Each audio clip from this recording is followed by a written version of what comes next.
ओम नमः शिवाय। बंधुओं, संस्कार की बातें चैनल में आपका स्वागत है। बंधुओं, आज मैं आपको सुना रही हूँ सावन मास महात्म की कथा का 9वां अध्याय।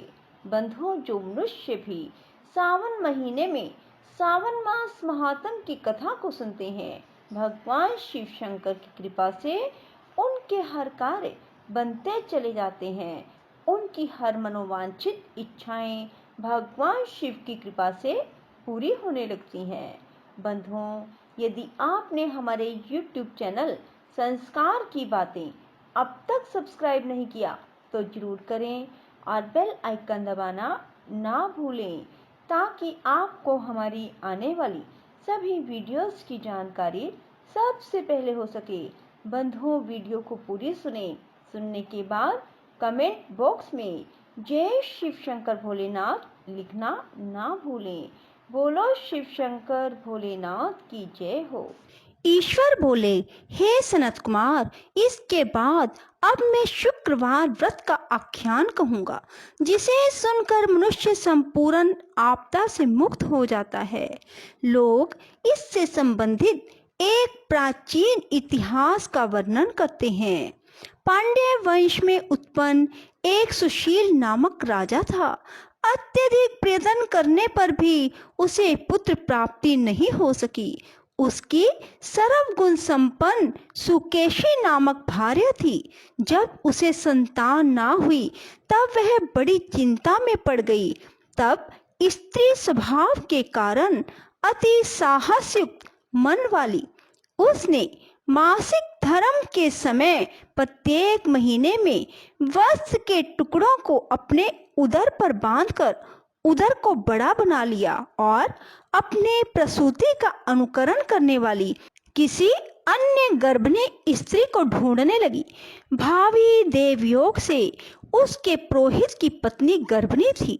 तब कपट करने वाली राजा की पत्नी ने किसी प्रसव कराने वाली को इस कार्य में लगा दिया और उसे एकांत में बहुत धन देकर वह रानी चली गई।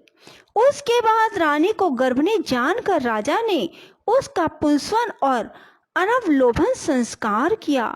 8वां महीना होने पर सीमंतोन्नयन संस्कार के समय राजा अत्यंत हर्षित हुए। इसके बाद उस पुरोहित पत्नी का प्रसव काल सुनकर वह रानी भी उसी के समान सभी प्रसव संबंधी चेष्टाएं करने लगी। पुरोहित की पत्नी चूंकि पहली बार गर्भवती थी, अतः प्रसूति कार्य के प्रति वह अनभिज्ञ थी और केवल प्रसव कराने वाली दाई के ही कहने में स्थित थी। तब उस दाई ने पुरोहित पत्नी के साथ छल करते हुए उसके नेत्रों पर पट्टी बांध दी और प्रसव के समय उसके पैदा हुए पुत्र को किसी के हाथ से रानी के पास पहुंचा दिया। इस बात को कोई भी नहीं जान सका। उसके बाद रानी ने उस पुत्र को लेकर यह घोषित कर दिया कि मुझे पुत्र रतन की प्राप्ति हुई है। इन सब के बाद दाई ने पुरोहित की पत्नी की आंखों की पट्टी खोल दी। दाई अपने साथ मांस का एक पिंड लाई थी और उसने वह उसे दिखा दिया। फिर उसके सामने आश्चर्य तथा दुख प्रकट करने लगी कि यह कैसा अनिष्ट हो गया और कहने लगी कि अपने पुरोहित पति से इसकी शांति जरूर करवा लेना। कहने लगी कि संतान नहीं हुई कोई बात नहीं, पर तुम जीवित हो यह अच्छी बात है। इस पर पुरोहित पत्नी को अपने प्रसव के स्पर्श चिंतन से बहुत संदेह हुआ। ईश्वर बोले, राजा ने पुत्र जन्म का समाचार सुन जात कर्म संस्कार कराया और ब्राह्मणों को हाथी घोड़े रथ आदि प्रदान किए। राजा ने कारागार में पड़े सभी कैदियों को प्रसन्नता पूर्वक मुक्त करा दिया।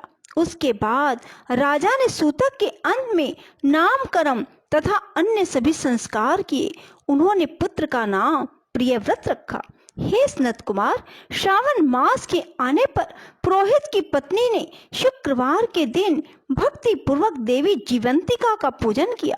दीवार पर अनेक बालकों सहित देवी जीवंतिका की मूर्ति लिखकर पुष्प और माला से उनकी पूजा करके गोधूम की पीठी के बनाए गए 5 दीपक उनके सम्मुख उसने जलाए और स्वयं भी गोधूम का चूर्ण भक्षण किया और उनकी मूर्ति पर चावल फेंका और कहा, हे जीवंती, हे करुणान्वय, जहाँ भी मेरा पुत्र विद्यमान हो आप उसकी रक्षा करना।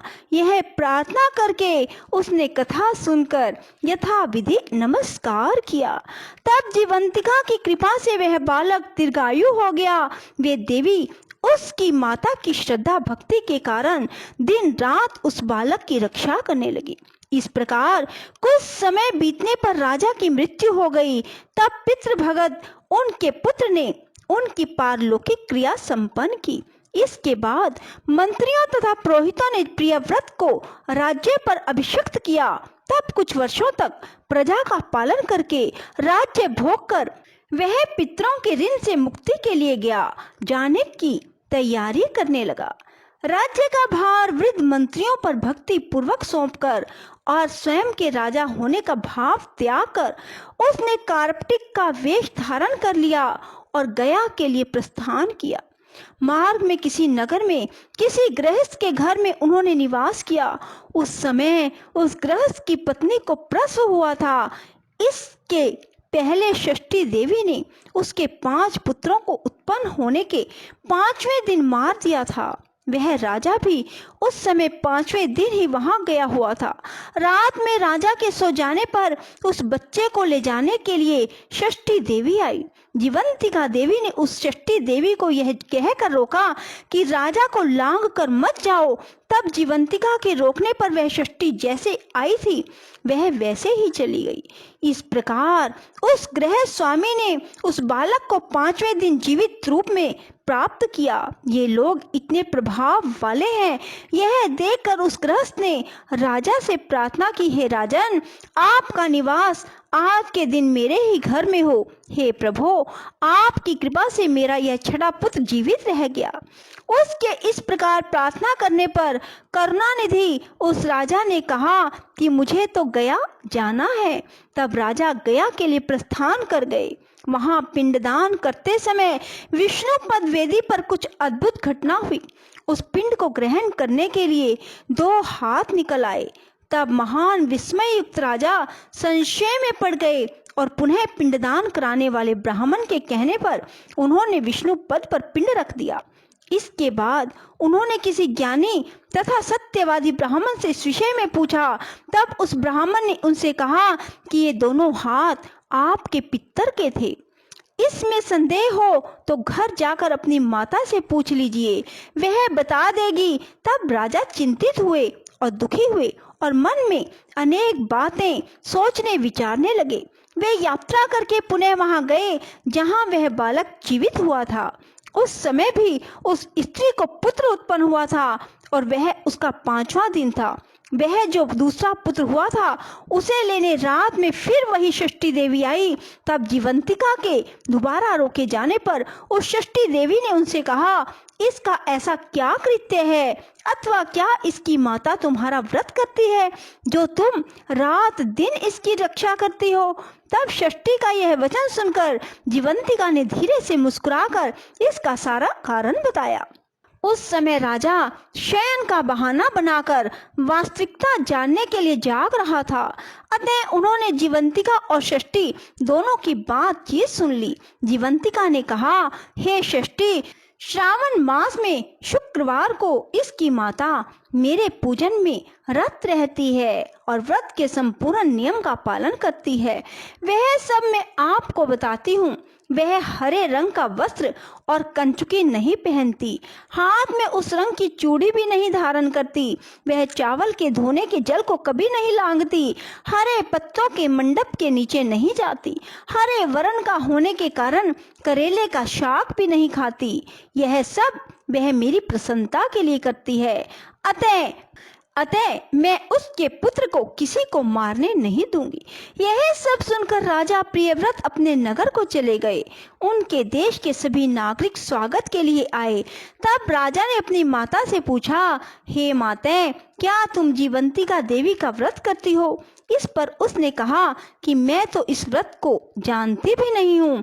उसके बाद राजा ने गया यात्रा का समुचित फल प्रदान करने के लिए ब्राह्मणों और सुवासिनी स्त्रियों को भोजन कराने की इच्छा से उन्हें निमंत्रित किया और व्रत की परीक्षा लेने के लिए सुवासिनियों को वस्त्र, कंचुकी और कंकन भेज कर कहलाया कि आप सभी को भोजन के लिए राजभवन में आना है।